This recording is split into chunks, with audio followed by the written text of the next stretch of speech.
අනේ ડોක්ටර්. අනේ මට හිතා ගන්න බෑ අපි අම්මා නැති වුණා කියලා.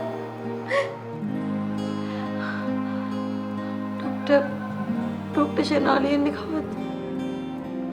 ડોක්ටර් සෙනාලි එන්න තව කාලයක් යනවා.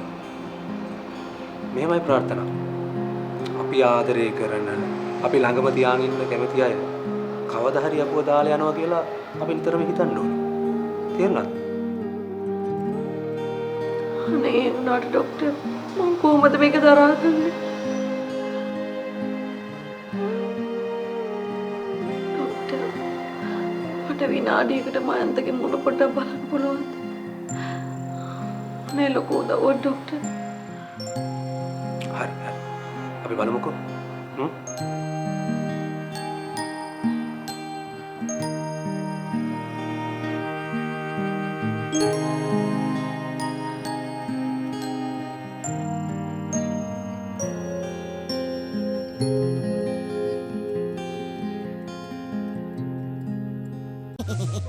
පැය කීපයකට වරක් ඇක්ටිව් වන තුන්ගඳ රකුසාට එරෙහිව ලෝගාඩ් ෆ්‍රෙෂ් බ්ලාස්ට් එක රෙඩි වෙන්න. ඇත්තටම මොනිකා මට ඕනේ ඒ දරුවා මගේමද කියලා සහතික කරගන්න.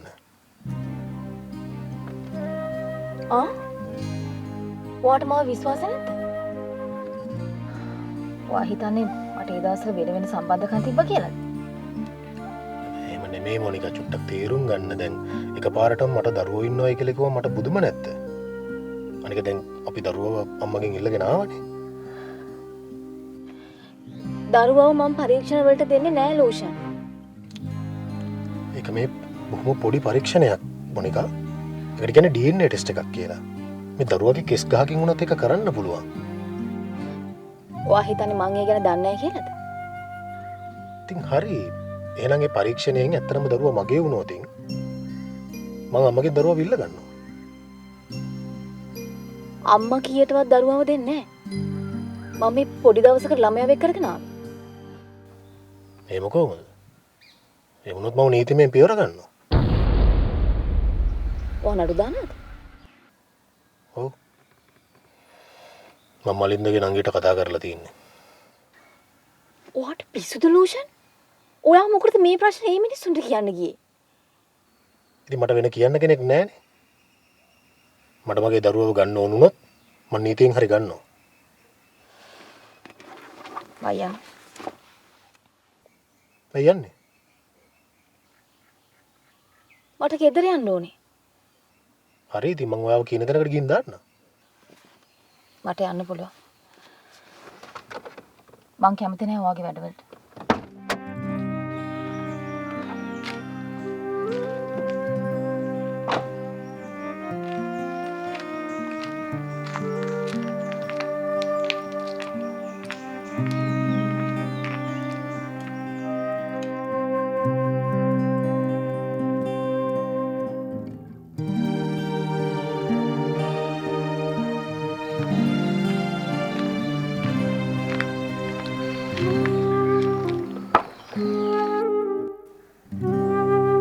ඇයි මොනිකා?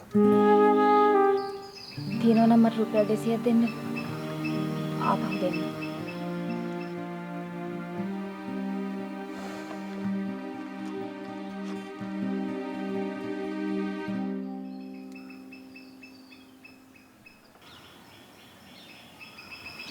ඔච්චර ඕනේ. නෑ කමක් නෑ ගන්න මොනිකා. මම මේක දෙන්නේ මගේ දරුවගේ අම්මට.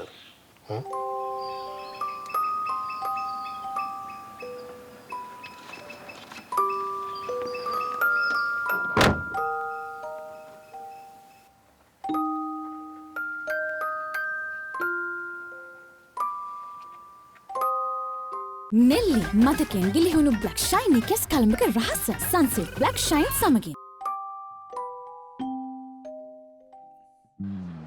අනේ මයන්ත. බය වෙන්න එපා ප්‍රාර්ථනා. බයෙන් මට කිසි දෙයක් වෙන්නේ නැහැ. බය නොඉන්න.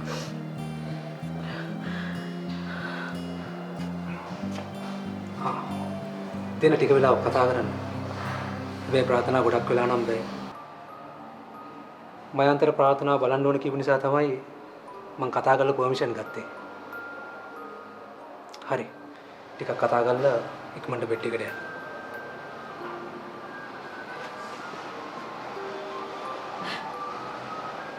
අනේ මයන්ත මගේ අම්මා.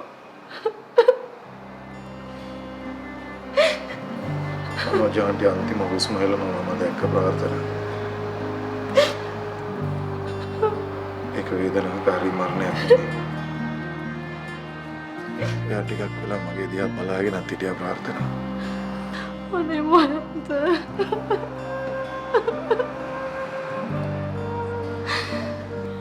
මැෂින් ඕෆ් වුණා. ඩොක්ටර්ස්ලා ගොඩාක් try කරා. ඒත් වැඩක් වුණේ නැහැ.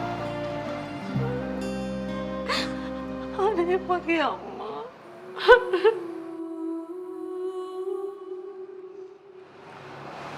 අපි හිතන විදිහට නෙමෙයි හැමදේම වෙන්නේ ප්‍රාර්ථනා.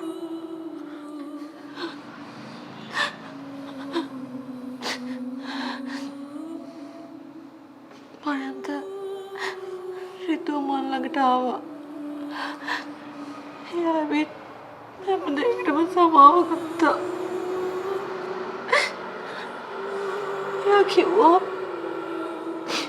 එයා හැම දෙයකටම බලින් පොළඹව ගත්ත කියලා. අනේ මයන්ත මම වැරදි මට සමාව වෙන්න මම ඔයා වැරදියට තේරුම්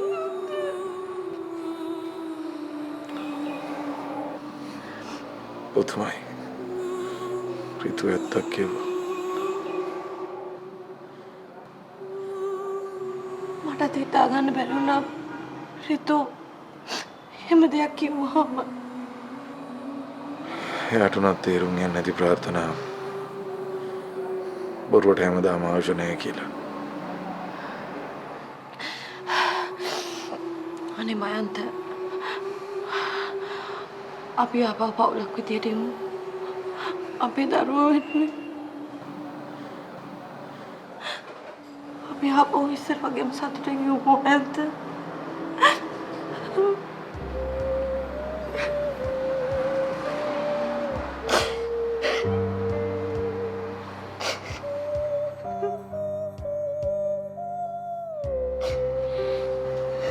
මම ඕගොල්ලන්ව අතාරින්නේ නැහැ ප්‍රාර්ථනා.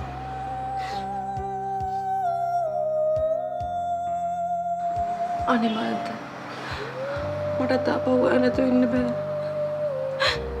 මට සමාව මයන්ත.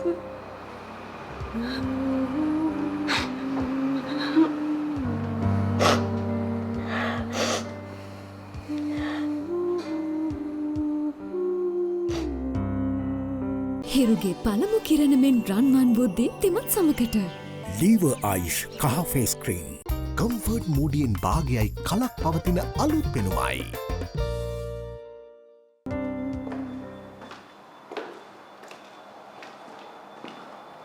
සකුන්තලා මිස් මේ කොහෙද? ඊයේ මගේ යාළුවෙක් ගෙදර ආවා. මට ටිකක් ප්‍රෙෂර් වැඩි වුණා.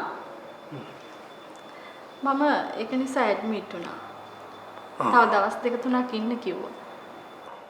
එතකොට හස්බන්ඩ් අනේ යාට ටිකක් අමාරුයි. ගෙවල් ළඟ ළමයෙක් තියලා තියෙන එයාව බලාගන්න. මේ දවස්වල එයාව බලාගන්න කෙනෙක් හොයනවා. බලාගන්න කෙනෙක් එහෙම නැද්ද? ඩොක්ටර් අරවින්ද ගාව ඉඳලා අස්සන කෙනෙක් උනත් කමන්නේ නැහැ. මට හොඳ ගාණක් ගෙවන්න පුළුවන්. ඇයි හස්බන්ඩ් අසනීපෙන් දින්නේ? ඇක්සිඩන්ට් එකක් වුණානේ. එයාට ඇවිදින්න බෑ. හරි සකුන්තලා. හරි. මම බලන්නම්. අර මගේ කාර් එකේ හැප්පිරා පෙරළුණු වෑන් එකේ හිටපු එක්කෙනෙක් මැරිලාලු නේද? ඔව්නේ. අපේ ස්ටාෆ් එකේ කෙනෙක්ගේ නෑදෑ වෙන කෙනෙක්. අනෝජ කියලා. බලන්නකෝ අපි නොහිතන දේවල් නේද වෙන්නේ. ඉතින් ඔය වගේ සිද්ධි හොඳයිනේ නවකතා වලට ගන්න. ඇත්තම කියනවා නම් ડોක්ටර් මම මගේ නවකතා වලට පාදක කරගන්නේ සත්‍ය සිදුවීම්. මම ආවෙත් ඊයේ ඒ වගේ ස්ටෝරි එකක් අහන්න. නැද්ද හොඳ ස්ටෝරි එකක් නවල් එකක් ලියන්න. සකුන්තලාට දෙනවා නම් හොඳ කතාවක් තියෙනවා. ඒ මොකද්ද?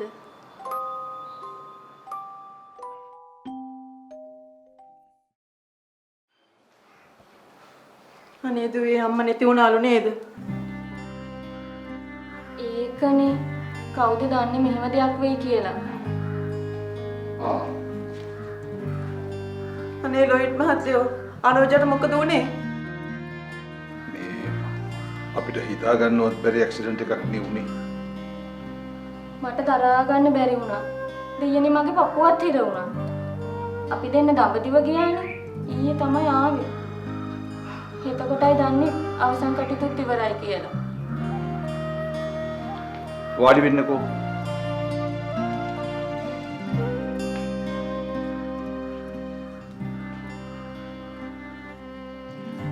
අනේ දෙයියනේ කොච්චර හොඳ කෙනෙක්ද අනෝජ කියන්නේ. අපේ ගේ ගාවින් යනකොට කවදාවත් අහක බලාගෙන යන්නේ නැහැ. නංගියේ කියලා කටපුරා කතා කරලා යන්නේ. ඒකනේ හොඳ මිනිස්සුන්ට ආයුෂ කොටයි ලොයිට් මහත්තයා.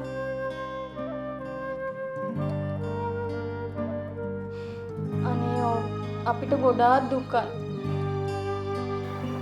අපිටත් එහෙම තමයි නැන්දි. අම්මා නැති නිසා මටයි තාත්තටයි දෙන්නටත් මේ ගෙදර ඉන්න හිතෙන්නේ. එහෙම වෙන්න එපා. අම්මානේ ඔක්කොම හොයලා බැලුවේ. දුවට කියන්න ගිය සතිය අපේ ගේ ගාවින් යනකොට නංගි ඔයාට දෙන්න ලස්සන ඇඳුම් වගේක් තියෙනවා කියලාත් මට කියලා ගියා. ඇයි මට ලබන මාසේ වෙඩින් එකක් තියෙනවා කිව්වම එයාගේ මාළේ දෙන්නම්කෝ දාගෙන ගිහිල්ලා ගෙනත් දෙන්න කියලා.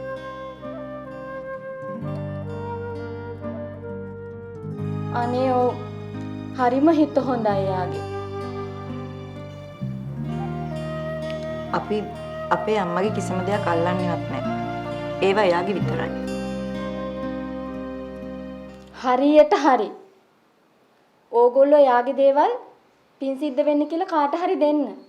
එතකොට එයාට පින් ලැබෙනවනේ.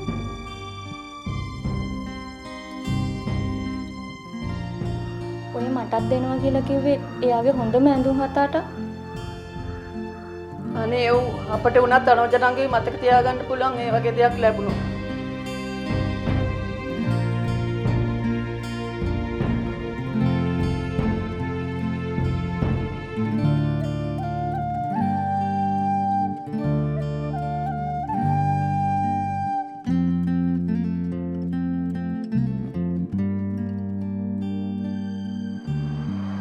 මට දරුවෝ දෙන්නව බලන්න ඕනේ ප්‍රාර්ථනා.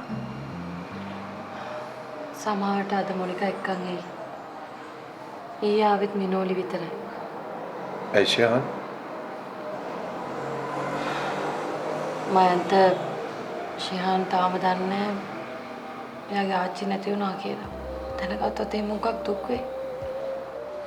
ඒ වුණාට අපිට මේ දේවල් කවදා හරි පුතාට කියන්න වෙනවනේ. මයන්ත අපි මේ හැම දෙයක්ම අමතක කරලා ආපහු පවුලක් විදිහට ජීවත් වෙමු.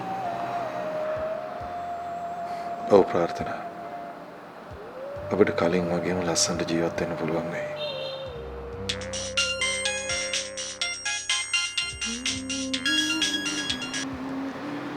හෙලෝ. ඔව්. ඔව් ඒ මගේ දරුවෝ දෙන්න. කවුද කිව්වලා තියෙන්නේ? හරි. මම WhatsApp එකට කතා කරලා බලන්න. හරි. thank you. ඇයි WhatsApp මොකද කියලා තියෙන්නේ? මයන්ත එයා ඉන්ටර්නැෂනල් ස්කූල් එකකට ෆීස් ගෙවලා ළමයි ලොකු වෙනකම්. WhatsApp එයා ශිහාන්ට හරි ආදරේ. මිනෝල්ටත් ඒ වගේමයි. ඒ වුණාට අපි කොහොමද ප්‍රාර්ථනා මිනිහගෙන් ඒ වගේ උදව්වක් ගන්නෙ? අපි පස්සේ කතා කරලා බලමුකෝ. මෙහාර ඇවිත් ගියා. ඇයි? මලින්දට හිරේ යන්න වෙලාද? නෑ. අපි ආගෙන එන්ට්‍රි එකක් දැම්මේ නෑනේ. ඒකට තෑන්ක්ස් කරා. ඔව් ඉතින් මලින්ද හිතලා වැරද්දක් කරේ නෑනේ. එයා අපිට කරේ උදව්වක්. ඒකට ප්‍රාර්ථනා අපි මොකටද නිකන් මිනිස්සුන් හිර කරන්නේ? ඒක ඇත්ත. මලින්දාවේ අපිට උදව් කරන්න.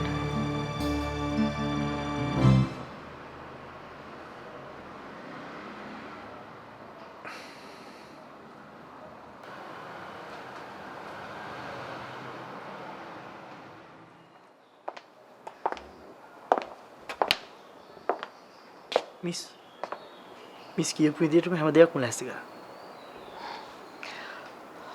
හොඳයි මක්. මක් සුසීට කියන්න අපිට කියන්න ලෑස්ති වෙන්න කියලා.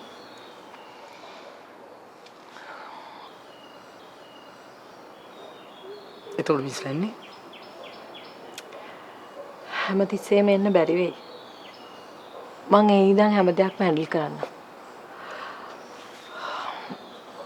මට හෙටම යන්න ඕනේ මක්.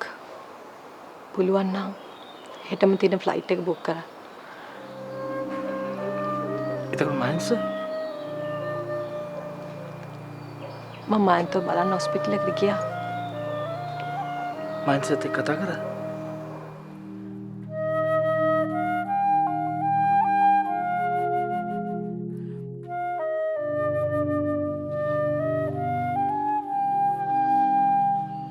ප්‍රාර්ථනා හිටියේ මයන්තිගේ රූම් එකේ. මම කතා කරේ නෑ මක්. ඒ දෙන්න සතුටින් ඉන්නවා. මම මගේ ඇස් දෙකෙන්ම දැක්කා. ඕනෑ මක්. ඒගොල්ලෝ සතුටින් හිටපුවා. ඕනෑ. අනේ මන්ද මිස් දන්නවද? එඩ්වඩ් බොස් මයින්ස්ගේ සල්ලි ටික ඔක්කොම ගත්තා. එයාට ඕන කරලා තිබුණේ මිස්ව වෙන් කරන්න.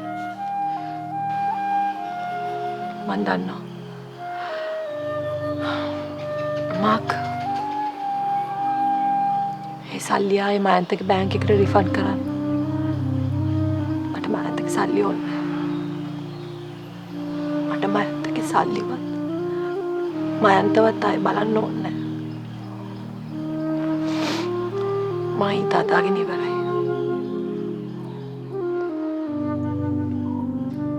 හරි මිස්. මම ලෑස්ති කරා.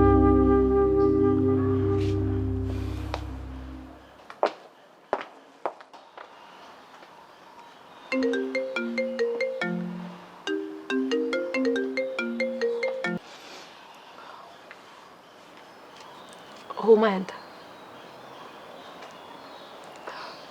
තාත්තා නැති වුණා මයන්ත.